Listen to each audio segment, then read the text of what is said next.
기도합니다. 아멘. 전 세계 사람들이 이스라엘이라는 나라를 말하면 그 나라는 요즘 어떤 이미지가 떠오르십니까? 주변 국가들에게 전쟁을 통해서 도발을 하고 무자비하게 공격하는, 인정사정을 보지 않는 참 참혹한 나라가 이스라엘이다라는 생각이 아마 다 드실 겁니다. 근데 원래 하나님이 처음 만든 이스라엘의 나라는 이런 나라의 이념을 가지고 있지 않았습니다. 출애굽기에 보면 이스라엘 나라가 시작하는 시점은 시내산이라고 하는 산에서 십계명이라는 말씀을 부둥켜 안고 시작을 합니다. 그래서 처음 시작을 하는 그 나라에 하나님께서 말씀을 통해 당부를 하고 이런 나라가 되기를 소망하는 말씀이 오늘 제가 읽어드릴 말씀이 있습니다. 출애굽기 22장 21절부터 23절까지 내용인데 우리 한번 같이 읽어보겠습니다. 시작.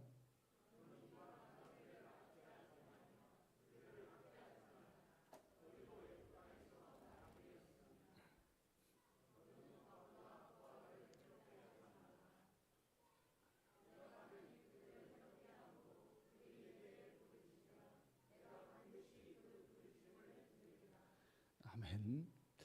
21절을 띄워줘 보시면 하나님이 이스라엘의 나라를 만들 때는 그들을 이방의 그런 종되었던 삶에서 벗어나게 하고, 그리고 그들이 세운 나라는 22절에 보면 아주 간소한 나라입니다. 과부나 고아를 해롭게 하지 않는 나라, 그게 이스라엘입니다.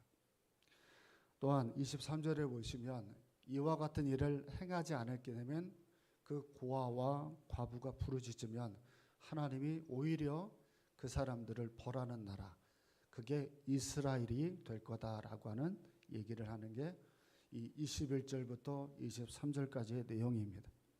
이 나라를 한마디로 얘기하면 공평과 공의의 나라, 그게 바로 이스라엘의 나라입니다. 약자를 괴롭히지 않고 섬기고 그들을 당연하게 받아들이는 나라, 그게 하나님의 나라이고 공평과 정의가 있는 나라입니다. 그 나라가 어디에서 그게 그대로 드러나야 되냐면 바로 오늘날은 교회입니다. 교회에서 공평과 공의가 그대로 드러나지 않게 되면 그건 그 가난한 사람들이 부르짖을 때 보라는 그게 교회가 될 겁니다. 왜 오늘날의 한국교회가 이렇게까지 축소되어지고 약해졌는지 진중하게 생각해 봐야 됩니다. 한경재 목사님이 유교를 걷고 우리나라의 고아들이 너무 많고 전쟁으로 피해를 보는 이들이 너무 많으니까 미국의 원조를 받아서 많은 고아들을 섬기고 살았습니다. 그 고통과 그 괴로움에서 우리가 그 원조를 통해서 참 많은 힘을 얻었던 것이 사실이고, 그때 교회는 공평과 공의의 나라였습니다. 그래서 참 참혹한 현실 속에 교회는 빛과 소금의 역할들을 감당을 했고, 그건 정말 많은 사람들이 나의 아픔을 알아주는 곳으로 어디를 가면 위로를 받는다라고 생각을 했냐면 그게 교회였습니다. 지금도 사회적으로 연약하고 부족한 사람들은 참 많고, 그 사람들은 당연히 사랑이 필요하고 섬김이 필요합니다. 자, 오늘 본문 41편은 이렇습니다. 시편은 총 여러 권의 말씀으로 나누어져 있어요. 그 여러 권의 말씀 중에 1권에 해당이 되는 게 1편에서 41편까지입니다. 그 1편에서 41편까지를 1권이라고 그래요. 그 1권의 마지막 결론이 되는 말씀이 41편입니다. 그러니까 전체 1권의 주제가 되어지는 주제는 1편에 있습니다. 그 1편의 주제가 여러분 뭐였는지 아세요? 복 있는 사람은 악인의 꾀를 쫓지 않고, 그러면서 하나님이 원하는 뜻을 행하고 악한 사람들은 망한다고 하는 그래서 복 있는 사람과 악인을 비교하면서 시작을 했고, 그 복 있는 사람은 이렇게 결론을 내리는 사람이다라고 보여주는 게 41편의 얘기입니다. 그러니까 1편에 복 있는 사람은 41편의 내용이 꽉 차 있어야 됩니다. 자기의 삶에. 이게 만약에 없으면 1편으로 돌아가 보면 그 사람을 뭐라고 얘기하냐면 악인이라고 얘기하고, 악인은 망하리로다, 이렇게 결론을 내리고 끝나요. 그러니까 다시 말씀을 드리지만 41편의 내용은 복 있는 사람의 내용이고, 그건 교회의 내용이 돼야 되고, 그건 나의 내용이 되어져야 됩니다.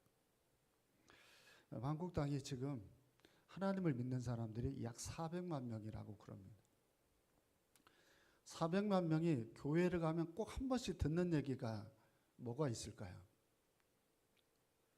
400만 명이 교회를 한 번쯤 가보면 항상 들은 얘기가 이웃을 사랑하라입니다. 사랑을 배운 공동체잖아요. 사랑을 가지고 그걸 가장 가까이 있는 누구에게서부터 드러내냐면 가정입니다. 가정이라는 데는 사랑의 공동체를 믿는 자가 당연히 보여야 될 장소입니다. 거기에서 사랑이라는 장소가 드러나지를 않는다라고 하면 저는 가능성이 없는 신앙인이라고 저는 생각을 합니다. 가정에서도 사람들을 사랑할 줄 모르면 교회나 직장은 뭐 말도 못하죠. 매번 내가 예배를 드리고 그렇게 신앙이 좋은 척 하는데 막상 가정에 가서 그렇게 사랑을 표현하지 못했다. 여러분, 오늘 말씀의 복은 그 사람한테는 없습니다. 그 정도로 무섭다는 것을 여러분들 잊지 말아야 됩니다. 자, 본문 1절을 보겠습니다. 읽어보겠습니다. 시작.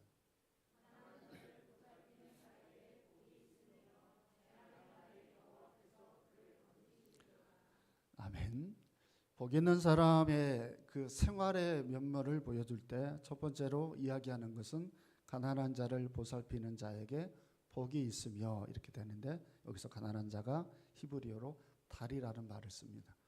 무슨 말이냐면 굉장히 가냘프고 연약해서 바싹 말라있는 잎사귀 같은 거 여러분 보신 적 있죠? 여기 화보를 보면 참 죄송한데 이쪽에 있는 것이 조금 오래돼서 좀 말라가잖아요. 이렇게 말라가는 것처럼 보이는 그런 잎사귀들처럼 보이는 게 가난한 사람이에요. 그러니까 우리 식으로 얘기하면 오늘날로 피면 사람인데 너무나 가냘프고 너무나 힘들게 보이는 사람들 누가 있을까요? 요즘은 저는 가장 첫 번째로 그 사람들을 꼽는다라고 하면 이주 노동자들을 저는 생각을 하면 좋겠어요. 자, 우리나라의 많은 젊은이들이 하기 싫은 일을 외국의 노동자들이 와서 그 일을 감당하는데 충격적인 뉴스를 제가 봤어요. 그 이주 노동자를 지게차에 묶어버렸어요. 그리고는 그 지게차에 묶고 그걸 옆에서 희죽희죽 뛰어주며 웃는 얘기를 제가 봤어요. 근데 얼마 있으니까 또 이런 내용이 나와요. 그 이주 노동자의 항문에다가 에어건을 쏴요. 그래가지고 창자가 이게 터져서 속에서 그런 모습을 드러낸 것도 봤어요.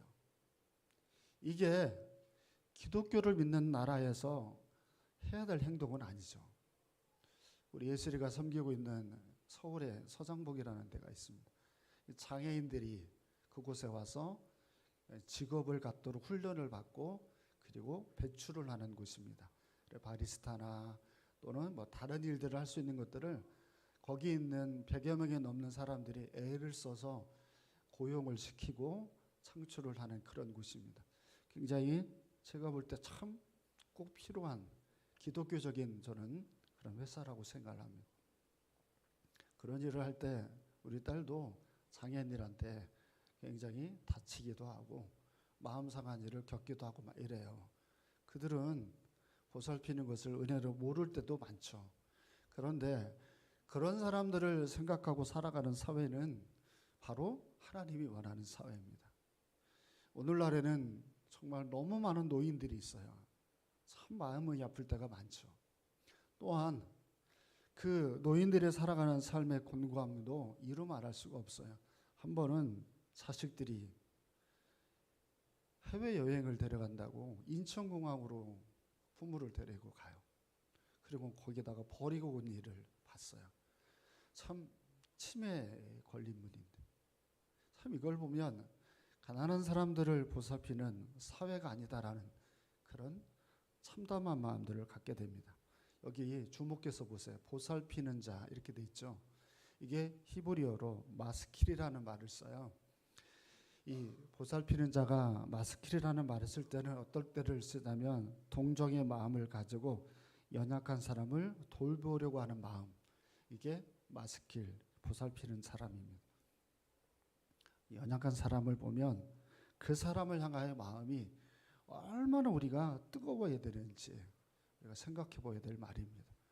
그런 사람에게 예수님께서 마태복음 10장 42절에 이렇게 말씀을 하셨습니다. 우리 읽어볼까요? 시작.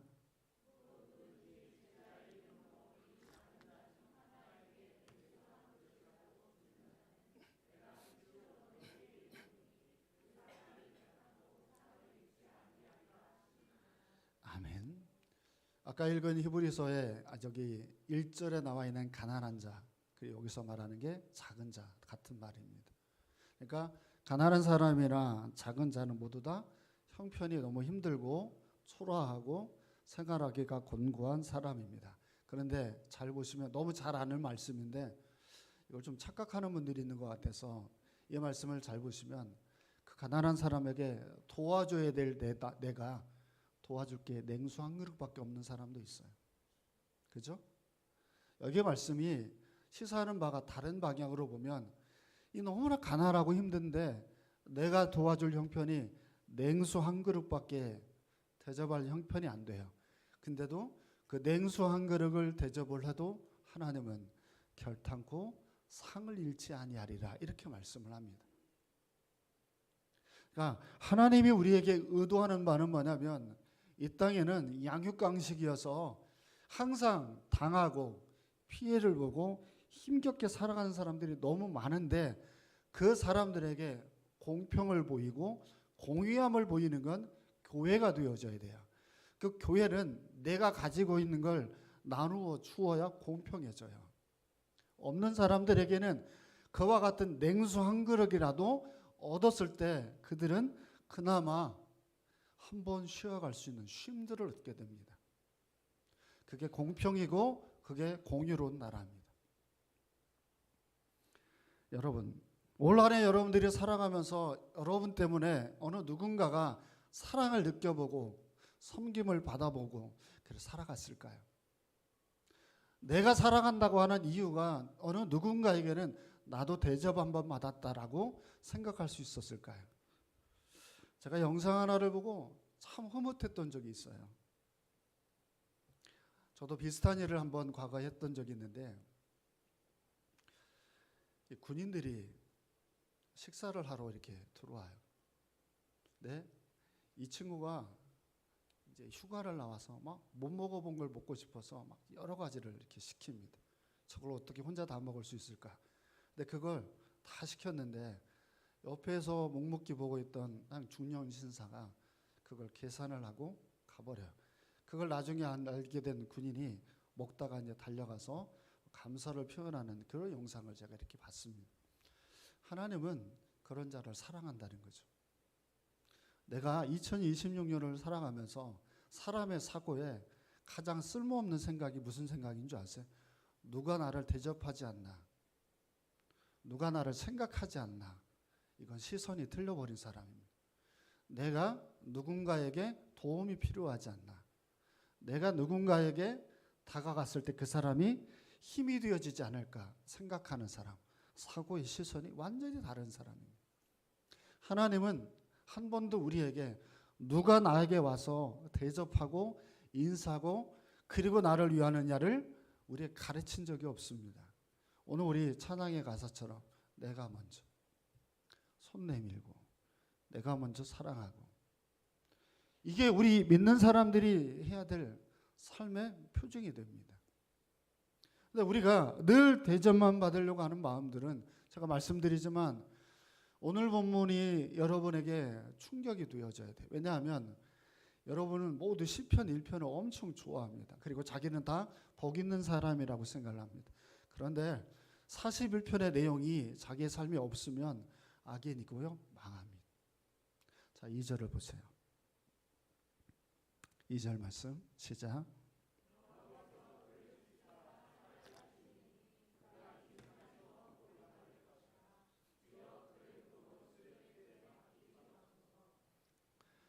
여호와께서 그를 지키사 살게 하시리니, 여기서 그가 누구를 말하는 걸까요? 1절에 나와 있는 보살피는 자를 말합니다. 그러니까 여호와께서는 그를 지킵니다. 다시 말하면 보살피는 자를 지킵니다. 자, 이 보살피는 자가 때로는 여러 가지 힘겹고 어려운 일을 만날 수 있어요, 없어요? 네, 하나님은 이웃을 보살피다 보면 내가 오히려 더 힘겨운 일을 만날 때가 있다는 걸 압니다. 그렇지만 하나님은 지킨다고 합니다. 그리고 살게 하시리니, 이걸 유명한 말로 바꿔보면 마르지 않는 샘이 되게 한다라고 하는 말과 맞습니다. 여러분, 하나님은 온전하게 하나님의 나라가 이 땅에서 이루어지기를 꿈꾸고, 그리고 여러분들을 교회라고 하는 데를 불러서 그 하나님의 나라인 공평과 공의를 세워가기를 원합니다. 한 번씩 이런 말을 하는 분들이 있습니다. 목사님, 저는 봉사를 하기가 싫습니다. 교회를 조용히 다니고 싶습니다. 이렇게 말하는 분들이 있습니다. 이분은 오늘 본문에 해당이 안 되는 사람들입니다. 잘 생각해 보세요. 제가 너무 힘들어요. 제가 너무 지쳐요. 그러면 누가 필요하죠? 나를 도울 자가 필요하죠. 내가 힘들고 내가 너무 어려울 때 나를 향하여서 봉사한 자들이 있습니다. 남편분들에게 물을게요. 남편분들이 너무 힘들 때 아내들이 늘 어떻게 했던가요? 왜 숨을 쉰다고 코를 막아버리고, 왜 새끼를 또박또박 먹느냐고 밥을 굶기고 그러던가요? 대대로 된 부인들은 어떻게 해요? 그럼 아내가 힘들 때 남편들은 어떻게 했나요?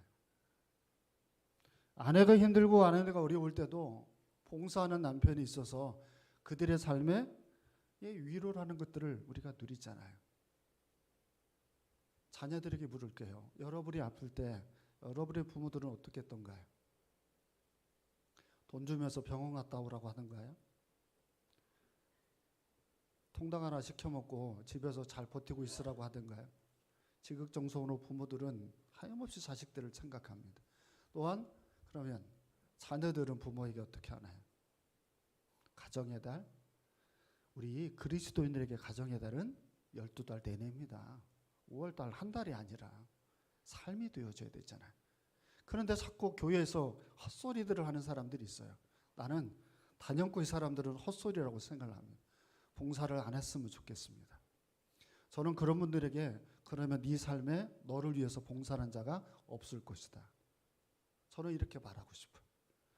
내가 힘들 때 누군가가 필요하듯 그 사람이 힘들 때 내가 필요한 거 아닙니까? 왜 이렇게 사람들이 이기적입니까? 내가 힘들 때는 다가와서 나에게 해줘야 되고, 저 사람들이 힘들 때는 내가 힘들어서 할 수 없다고 하는 이기적이고 자기 편협적인 그런 모습을 보이는 게, 그게 교회가 돼서 안 되잖아요. 제가 예를 하나 드리겠습니다. 사무엘하 19장 32절 33절의 말씀입니다. 우리 읽어보겠습니다. 시작.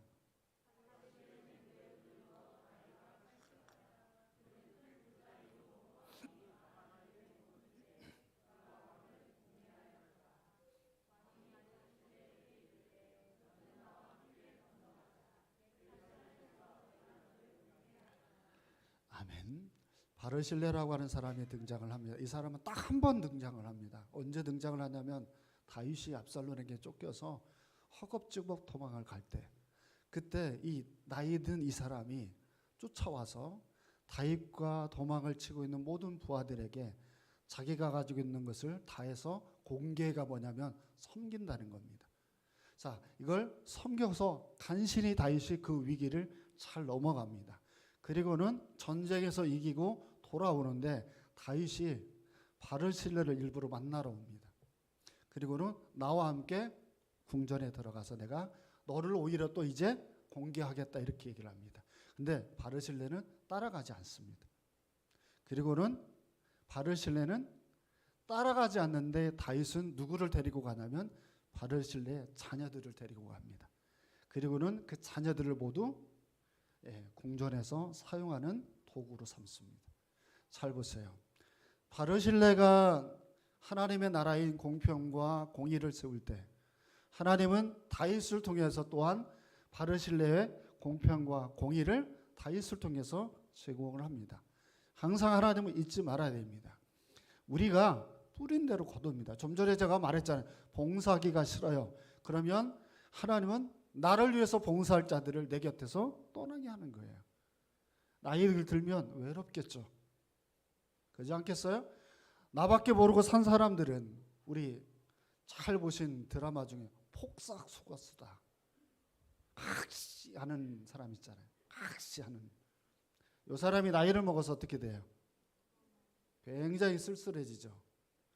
여러분, 이게 하나님이 만든 나라입니다. 하나님은 내가 많은 사람들을 섬기고 살아가면 하나님은 그 사람들의 삶에 치워지는 은혜를 하나님은 주십니다. 지킨단 말이에요. 뭐처럼? 마르지 않는 샘처럼. 자, 보면 3절을 보세요. 읽어보세요. 시작.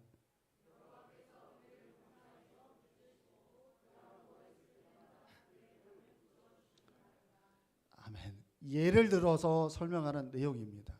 다윗이 힘들어서 병에 걸려 있을 때 다윗을 하나님이 어떻게 했냐면 공평과 공의를 세워가는 다윗에게 내가 병이 들었을 때 고쳤던 한 예를 설명하는 내용입니다.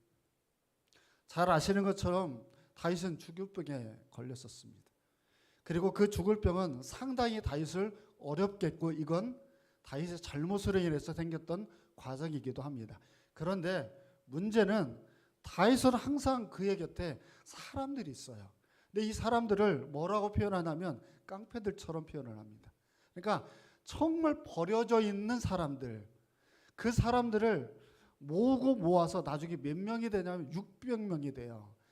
얘네들을 데리고 아둘람군에 피하면서 참 먹을 거를 챙겨가고 살아갔던 다윗의 얘기를 하나님은 무엇으로 보냐면 공평과 공의를 세워간 사람으로 봐요.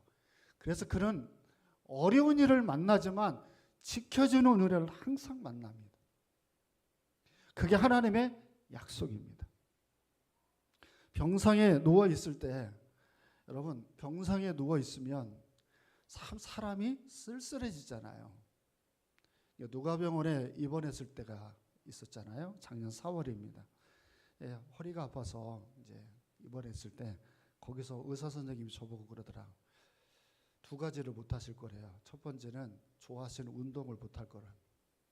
그리고 두 번째는 설교를 하기가 쉽지 않을 거라고. 서 있는 그것이 굉장히 어려울 거라고. 그래서 그 얘기를 듣고 있던 옆에 있는 간호사, 수간호사가 저에게 살짝 오시더니 그분은 교회를 다니시는 분이에요.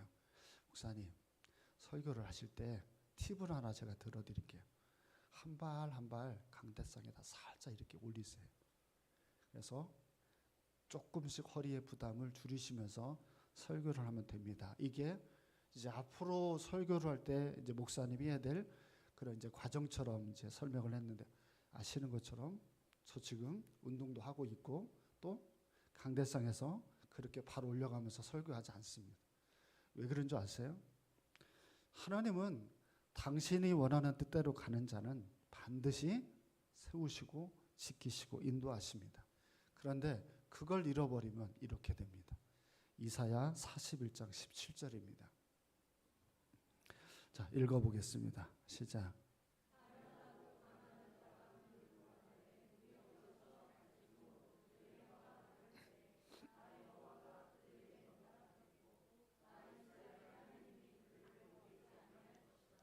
아멘.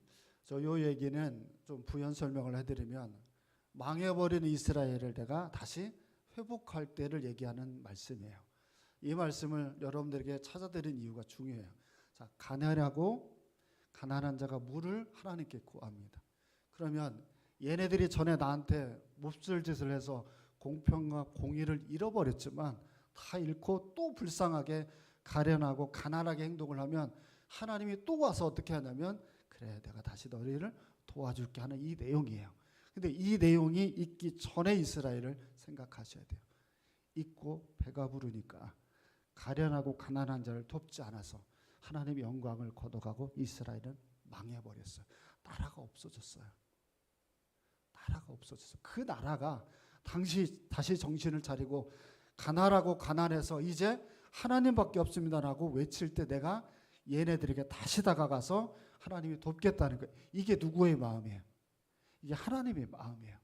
하나님의 마음이 우리 마음이 있기를 당부하는 내용이에요. 그러니까 다윗이 했던 행동이 이 마음이에요. 주변에 가난하고 가련한 사람들이 있으면 그 사람들을 보려고 하는 눈물이 있어야 되고 그 사람들을 생각하는 마음이 있어야 여러분 믿는 자를 보면 참 따뜻하다는 생각을 하지 않겠습니까? 정이 없어요. 사람들이. 너무 사람들이 인색하고 그래서 그 사람들에게서는 피도 눈물도 없다는 말을 듣는 사람들이 있잖아요. 4절을 보세요. 오늘 보면 4절 시작.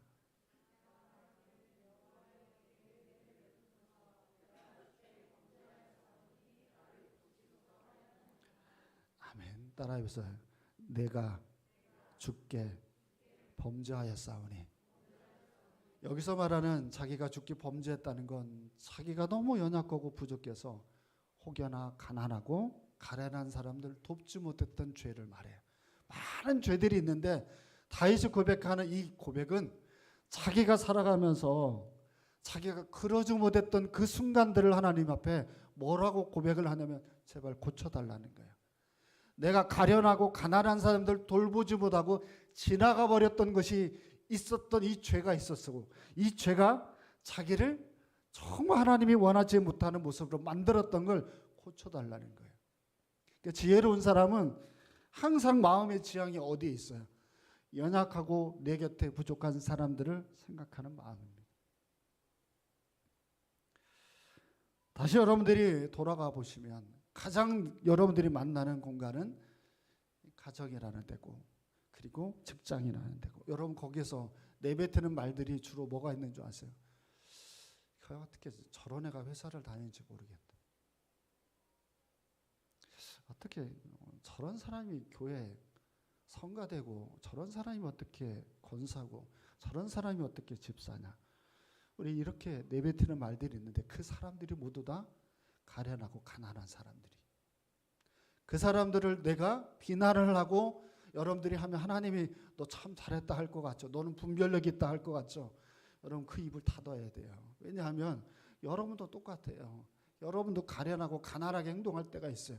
그때 여러분들이 누군가의 그 말을 들었을 때 과연 하나님이 여러분 그 사람 칭찬 안 합니다.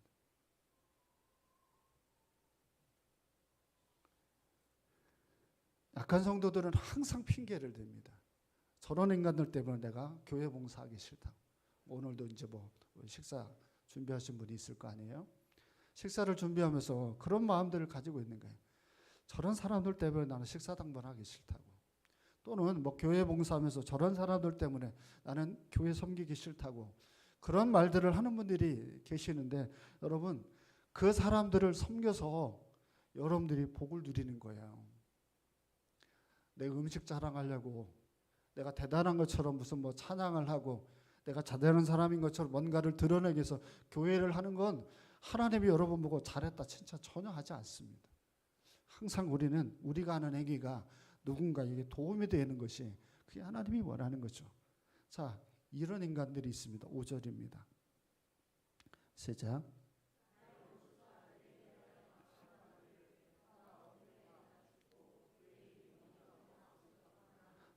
아멘. 첫 절에 보면 나의 원수라는 말이 등장을 합니다.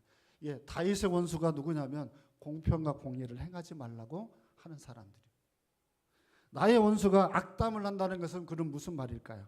제가 쉽게 설명을 할게요.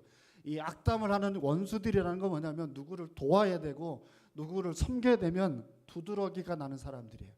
나 살기도 바쁘고 나 먹고 살기도 힘들고 나 하나 건실하기도 힘든데 내가 누구를 섬기고 살아가느냐고 거기에 대해서 말을 하는 사람들이 원수예요. 그리고 그들이 하는 말들이 악담입니다. 한번 저한테 이런 말을 한 분이 있습니다. 목사님, 교회도 그렇게 어려운데 무슨 선교를 하고 장학사업을 하고 그러냐. 그러니까 목사님, 내 교회가 그렇게 가난한 거다 라고 말하는 사람이 있었어요. 나의 원수이기도 하고 하나님의 원수이기도 해요. 여러분에게도 똑같은 말을 하는 사회에 사람들이 있습니다. 그렇게 다른 사람 오지랖 넓게 사람들 섬기고 살지 마라. 그 돈을 모아서 너도 네 것도 챙기면서 살아야 된다 라고 말을 하는 교인들이 있어요. 착하게 교회 봉사 잘하는 사람들이 있어요. 그 사람들 곁에서 이 원수들이 그런 말을 해요. 이들은 하나님에게도 원수예요. 왜? 가난한 사람에게 냉수 한 그릇이라도 대접을 하는, 하나님이 상을 준다고 하는데 그 사람들의 뭔가를 대접하는 걸 하지 말라는 거예요. 당신도 가난하고 당신도 힘든데 누구를 챙기며 사냐는 거죠. 지독히도 인색하게 생각하며 살아가는데 이 사람들은 모두 다 상석에만 또 앉고 싶어요.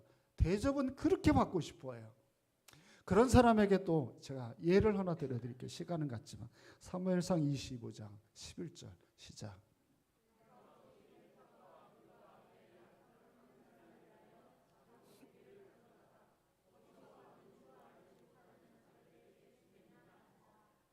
아멘. 자, 이게 유명한 나발이라고 하는 사람의 얘기입니다.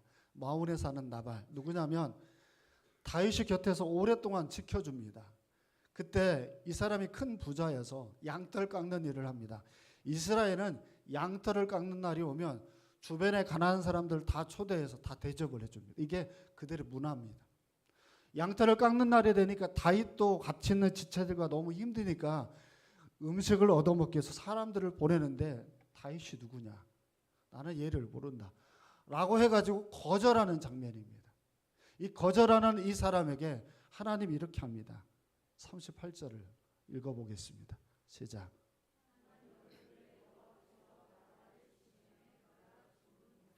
아멘. 이 가련하고 가난한 자가 손을 내민 걸 거부하니까 10일 후에 하나님께서 이 나발을 죽이십니다. 이렇게 결론을 내리는 내용입니다. 자, 오늘 본문으로 다시 돌아가 보면 원수들이 짓거리입니다.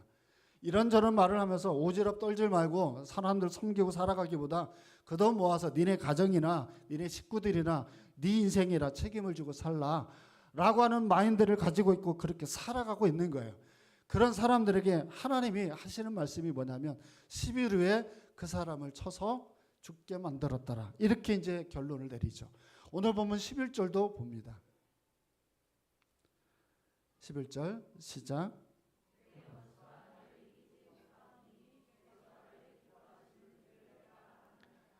아멘. 내 원수가 나를 이기지 못했다는 건 뭐냐면 끝까지 내가 공평과 공의를 행한다는 겁니다. 그래서 하나님이 나를 기뻐하신다라고 하는 결론을 내립니다. 그러니까 이 시편 41편의 내용은 자기 인생을 그대로 고백을 하면서 그토록 하나님이 원하는 꿈꾸는 나라. 그건 여러분 억만금을 내가 소유하고 화려한 곳에서 몇백억짜리 집에서 살고 월화 수목 금토 다른 차를 타고 다니는 그 세상이 아니에요. 그런 나라를 하나님이 우리에게 꿈꾸라고 우리에게 단 한 번도 약속한 적이 없어요. 하나님이 우리에게 꿈꾸는 나라는 내가 가지고 있는 것이 어느 누군가에게 도움이 되면 나눠줄 수 있는 나라. 내 마음이 필요하면 언제든지 찾아가서 그 사람들과 삶을 나눌 수 있는 나라. 그 나라입니다. 그 나라를 지켜 행할 때 하나님 우리를 복받은 인간이라고 말한다는 겁니다. 그리고 그 복 있는 길을 걸어가는 사람의 인생은 반드시 하나님이 지킨다는 약속이죠. 나는 어디를 가나 죄송스럽지만 이 얘기를 제가 꼭 합니다. 함께하는 교회가 그 어려운 가운데서 지금까지 버틴 건 선교고 그 장학사업이고 그리고 들어오는 헌금이 있으면 그렇게 많은 개척교회들을 섬겼던 게 이 교회의 자산이라고 저는 분명히 얘기합니다. 여러분, 이 교회가 대단한 물질을 가져본 적이 별로 없습니다. 화려하게 그렇게 많은 것들을 누리고 살지도 않지만 적어도 이 교회는 나누고 산다고 생각합니다. 이게 여러분의 문화가 꼭 되셔야 됩니다. 이기적이고 개인적인 거 주님 원치 않습니다. 이번 한 주도 넉넉하게 주변을 섬기며 살아가는 여러분 모두가 되기를 축원드립니다. 기도하겠습니다. 살아계신 하나님, 주님의 마음이 우리의 마음이 되고 주님 마음을 품고 저희들이 우리 주변을 돌아보는 공평과 공의를 행하는 저희들이 되기를 원합니다. 화려하게 성전만 짓고 그곳에 많은 문화와 많은 시설들을 갖춘 채 그 안에 살아가는 이들은 인색하고 베풀 줄 모르고 살아가는 그런 아버지 하나님, 교회가 하나님의 나라가 아님을 합니다. 상가 교회인 이들 살아가기도 복잡하고 힘든 삶들이 많지만 살아가는 성도들이 만들어가는 수많은 인생의 그림들은 하나님 정말 나누고 섬기고 사랑하며 살아가게 하여 주옵소서. 거룩하신 예수님 이름으로 기도합니다. 아멘.